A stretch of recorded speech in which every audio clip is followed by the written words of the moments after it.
अस्सलाम वालेकुम guys, welcome back to our channel react on Bangla. उम्मीद करता हूँ आप लोग ठीक होंगे, खुश होंगे और अपने-अपने घर में फिट-फाट होंगे। जी, जी, तो आज की जो हमारी वीडियो है, उसका टाइटल बताएँगे कामरान भाई। जी हाँ, तो आज का टाइटल बताऊँगा मैं। आज ही आपके लिए हम लेके आए हैं video top 10 biggest cities in Bangladesh. Good, कैसे? Good, good. जी हाँ। तो चलिए बगैर टाइम अब वेस्ट किए ऐसे क्या वीडियो करते हैं लकीर का स्टार्ट। लकीर का फकीर भी तू ना बना तो फिर तेरा क्या फायदा। বাংলাদেশের উন্নয়নের পিছনে বড় অবদান রয়েছে এই দেশের এক একটি শহরের। তো আজ আমরা জানব বাংলাদেশের সবথেকে বড় 10টি শহর সম্পর্কে, যে শহরগুলো অর্থনৈতিক উন্নয়নের কারণে যুগে যুগে প্রসারিত হচ্ছে এবং বাংলাদেশকে শীর্ষে তুলতে বড় অবদান রাখছে। তো বাংলাদেশের 10টি বড় শহরের মধ্যে 10 নম্বরে রয়েছে কুমিল্লা। কুমিল্লা বাংলাদেশের দক্ষিণ পূর্ব প্রান্তে অবস্থিত একটি মহানগরী এবং এই নগরীর পাশেই রয়েছে গোমতী নদী। প্রাচীন বাংলার শহরগুলোর মধ্যে কুমিল্লা ছিল অন্যতম। এছাড়াও কুমিল্লা শহর একসময় ত্রিপুরা রাজ্যের রাজধানী ছিল। বর্তমানে কুমিল্লা শহর একটি বিভাগ কেন্দ্রিক শহর। কুমিল্লা শহরে ইকোনমিক জোন ইপিজেড সহ বিভিন্ন শিল্প কারখানা রয়েছে। বর্তমানে কুমিল্লা শহরের মোট জনসংখ্যা হচ্ছে প্রায় 5 লক্ষ এবং কুমিল্লা শহরের মোট আয়তন হচ্ছে 53 বর্গ কিলোমিটার। এরপরে বাংলাদেশের নবম সবথেকে বড় শহর হচ্ছে বরিশাল। বরিশাল বাংলাদেশের দক্ষিণাঞ্চলের একটি প্রধান শহর। এটি বরিশাল বিভাগের অন্তর্গত ও একই সাথে জেলা ও বিভাগীয় সদর দপ্তর।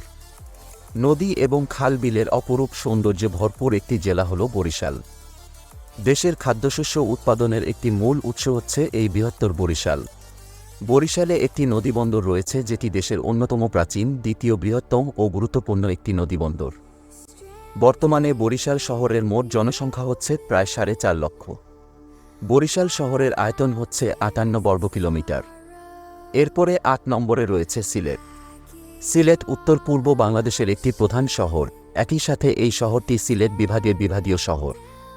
সুরমা নদীর তীরবর্তী এই শহরটি বাংলাদেশের অন্যতম গুরুত্বপূর্ণ শহর। প্রাকৃতিক সৌন্দর্যে বেষ্টিত এ শহরটি দেশের আধ্যাত্মিক রাজধানী হিসেবে খ্যাত। শিল্প, প্রাকৃতিক সম্পদ ও অর্থনৈতিকভাবে সিলেট দক্ষিণ এশিয়ার অন্যতম ধনী জেলা। সিলেট 2009 সালে একটি মেট্রোপলিটন শহরের মর্যাদা লাভ করে। বর্তমানে সিলেটের মোট জনসংখ্যা হচ্ছে প্রায় 5,40,000 এবং সিলেট শহরের মোট আয়তন হচ্ছে 58.7 বর্গ কিলোমিটার। এরপরে 7 নম্বরে রয়েছে রংপুর শহর। রংপুর বাংলাদেশের উত্তর অঞ্চলে অবস্থিত একটি বিভাগীয় শহর। 2010 সালে রংপুরকে বাংলাদেশের 7 নম্বর বিভাগ হিসেবে ঘোষণা করা হয়। রংপুর 700 বছরের ঐতিহ্য, শতরঞ্জি, হাড়িভাঙ্গা, আম ও তামাকের জন্য বিখ্যাত। ইংরেজ আমল থেকে রংপুরে নীল চাষের প্রচলন ছিল। বর্তমানে রংপুরে প্রায় 7 লক্ষ মানুষ বসবাস করে এবং রংপুর শহরের মোট আয়তন হচ্ছে 69 বর্গ কিলোমিটার। এরপরে 6 নম্বর অবস্থানে রয়েছে বগুড়া। বগুড়া বাংলাদেশের উত্তরবঙ্গের বগুড়া জেলার একটি শিল্প ও বাণিজ্যিক শহর। এটি রাজশাহী বিভাগের অন্তর্গত একটি গুরুত্বপূর্ণ শহর। এছাড়াও বগুড়াকে উত্তরবঙ্গের রাজধানীও বলা হয়। বগুড়া শহর থেকে 11 কিলোমিটার উত্তরে মহাস্থানগড় অবস্থিত, যা একসময় প্রাচীন বাংলার রাজধানী ছিল। বর্তমানে বগুড়া শহরের মোট জনসংখ্যা হচ্ছে প্রায় 5 লক্ষ এবং শহরটির মোট আয়তন হচ্ছে 71 বর্গ কিলোমিটার। এরপরে নাম্বার 5-এ রয়েছে ময়মনসিংহ শহর। আয়তনের দিক দিয়ে বাংলাদেশের 5ম বৃহত্তম শহর হল ময়মনসিংহ শহর। ময়মনসিংহ বাংলাদেশের 8ম বিভাগীয় শহর ও 12তম সিটি কর্পোরেশন। ময়মনসিংহকে ঐতিহাসিক, সাংস্কৃতিক এবং শিক্ষা নগরী বলা হয়ে থাকে। বাংলাদেশের অনেক সাহিত্যিক এবং জ্ঞানীগুণী ব্যক্তিদের জন্মস্থান হল এই ময়মনসিংহ। বর্তমানে ময়মনসিংহের জনসংখ্যা প্রায় 6 লক্ষ এবং ময়মনসিংহ শহরের মোট আয়তন হচ্ছে 91 বর্গ কিলোমিটার। এরপরে 4র্থ নম্বর স্থানে রয়েছে রাজশাহী। রাজশাহী হচ্ছে বাংলাদেশের অন্যতম প্রাচীন ও ঐতিহ্যবাহী মহানগরী। বাংলাদেশের সবচেয়ে সুন্দর ও পরিষ্কার পরিচ্ছন্ন নগরী হচ্ছে রাজশাহী। এটি হল সমস্ত উত্তরবঙ্গের সবচেয়ে বড় শহর। রাজশাহী শহর পদ্মা নদীর তীরে অবস্থিত এবং এটি রাজশাহী বিভাগের বিভাগীয় শহর। রাজশাহী শহরে উল্লেখযোগ্য অসংখ্য শিক্ষা প্রতিষ্ঠান রয়েছে, যাদের অনেকগুলোর খ্যাতি দেশের গণ্ডি পেরিয়ে বিদেশেও ছড়িয়ে রয়েছে। দেশ এবং দেশের বাইরের বিভিন্ন জায়গা থেকে রাজশাহীতে পড়াশোনার জন্য অনেক শিক্ষার্থী আসেন।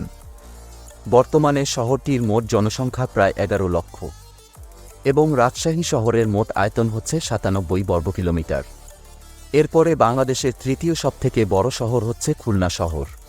খুলনা হল বাংলাদেশের দক্ষিণ পশ্চিমাঞ্চলে অবস্থিত খুলনা বিভাগের কেন্দ্রীয় সদর দপ্তর। খুলনাকে সুন্দরবনের প্রবেশদ্বার বলা হয়। বাংলাদেশের প্রাচীনতম এবং ব্যস্ততম নদী বন্দরগুলোর মধ্যে খুলনা নদী বন্দর অন্যতম। খুলনা বাংলাদেশের অন্যতম শিল্প ও বাণিজ্যিক এলাকা হওয়ার কারণে খুলনাকে শিল্প নগরী হিসেবে ডাকা হয়।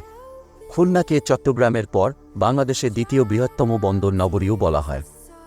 বর্তমানে খুলনার মোট জনসংখ্যা প্রায় 15 লক্ষ এবং শহরটির মোট আয়তন হচ্ছে 150 বর্গ কিলোমিটার। এরপরে নাম্বার 2-এ রয়েছে চট্টগ্রাম। চট্টগ্রাম বাংলাদেশের দ্বিতীয় বৃহত্তম নগর ও বাণিজ্যিক রাজধানী। শহরটি বাংলাদেশের দক্ষিণ পূর্বাঞ্চলের পার্বত্য চট্টগ্রাম ও বঙ্গোপসাগরের মধ্যবর্তী কর্ণফুলী নদীর তীরে অবস্থিত। এটি বঙ্গোপসাগরের উপরে সবচেয়ে ব্যস্ততম সমুদ্রবন্দর। বর্তমানে চট্টগ্রামের মোট জনসংখ্যা হচ্ছে প্রায় 55 লক্ষ এবং চট্টগ্রাম শহরের মোট আয়তন হচ্ছে 168 বর্গ কিলোমিটার। এরপরে 1 নম্বর এবং বাংলাদেশের সবথেকে বড় শহর হল ঢাকা। ঢাকা হচ্ছে বাংলাদেশের রাজধানী। ঢাকা শহরকে বাংলাদেশের সবথেকে ধনী শহর বলা হয়। ভৌগোলিকভাবে এটি বাংলাদেশের মধ্যভাগে বুড়িগঙ্গা নদীর তীরে অবস্থিত। গুলশান, বনানী এবং শাহবাগের মতো অনেক ছোট বড় শহর রয়েছে ঢাকা সিটিতে। বাংলাদেশের অর্থনীতির মূল প্রাণকেন্দ্র হচ্ছে এই ঢাকা শহর। ঢাকা শহর মসজিদের শহর হিসেবেও সুপরিচিত। এ শহরে ছোট বড় দিয়ে প্রায় 10,000-এর মতো মসজিদ রয়েছে। বর্তমানে ঢাকা শহরের মোট জনসংখ্যা হচ্ছে 2,10,00,000 এবং ঢাকার মোট আয়তন হচ্ছে 306 বর্গ কিলোমিটার। তো বন্ধুরা, এই ছিল বাংলাদেশের 10টি বড় শহর সম্পর্কে কিছু তথ্য। এবং আপনি যদি বাংলাদেশের সবথেকে বড় 10টি জেলা সম্পর্কে জানতে চান তাহলে পাশের ভিডিওটি ক্লিক করুন। मेरे अब्बू तो मेरे लिए हर चीज लेके जी तो शब्बीर भाई आपको कौन सा सिटी जो है सबसे ज्यादा सिटी तो इनके सामने जितने भी दिखाए हैं तीनों जी हाँ। एक अलग अलग लेवल था, हाँ, अच्छा लेकिन वो अच्छा मुझे लगा था। पॉपुलेशन पॉपुलेशन Last- के हिसाब से जो है उसने 1 to 10 काउंटिंग की हुई है। हाँ अच्छा। हाँ, वो यही था कि कौन सा हाँ। कितने किलोमीटर दूर पड़ रहा कौन है। सा कितने किलोमीटर है, कौन सा कितने किलोमीटर है। योर फेवरेट रंगपुर जो था बिल्कुल बहुत ही खूबसूरत था। ठीक क्या है, देखा मैंने उसमें? वहाँ पे बिल्डिंग्स देखी। अच्छा, मैंने जब वहाँ पे दरख्त देखे और उसके साथ जो बिल्डिंग सेम कलर था। शुक्र है इसने दरख्त देखे, दरख्त के अंदर कुछ नहीं देखा, हाँ, कोई नहीं परिंदे वहाँ नहीं। कौन सा फल लगे हुए जो आपको मैं बताता यार ये वाला फल लगा हुआ है या वो वाला मुझे लगा हुआ है। जो सबसे ज्यादा अच्छी सिटी लगती है वो इनकी है चिटागो। ढाका तो वैसे ही उसका तो कोई मुकाबला ही नहीं है और ना। हाँ, सैलेड बिल्कुल, सैलेड ढाका- कैसी? सेलेट तो सेलेट मुझे आप चित्तागोंग अच्छी लगती है क्योंकि उधर सी व्यू बहुत ज्यादा है। सी व्यू है, लेकिन सैलेड में आपको पता है कि एक मिनी लंदन है। हाँ, पेरिस पेरिस वाली सड़कें भी याद हैं। आ गया। तो बहुत कमाल की यार ये व्यू थे सिटीज के, और जी बिगेस्ट सिटी है और काफी अच्छे भी हैं, खूबसूरत भी जी बहुत हाँ। प्यारे हैं। डेवलपमेंट बहुत अच्छी है यार, हमेशा से मैं कह रहा हूँ अच्छा, आपको। सब ऑल सिटीज में। ठीक है, आई होप गाइस आपको हमारी वीडियो बहुत अच्छी लगी होगी। बिल्कुल। उम्मीद करता हूँ आप लोग हमारी वीडियो को लाइक और सब्सक्राइब जरूर करेंगे। मिलते हैं अपने नेक्स्ट वीडियो में, तब तक अपना ख्याल रखिएगा। अल्लाह हाफिज।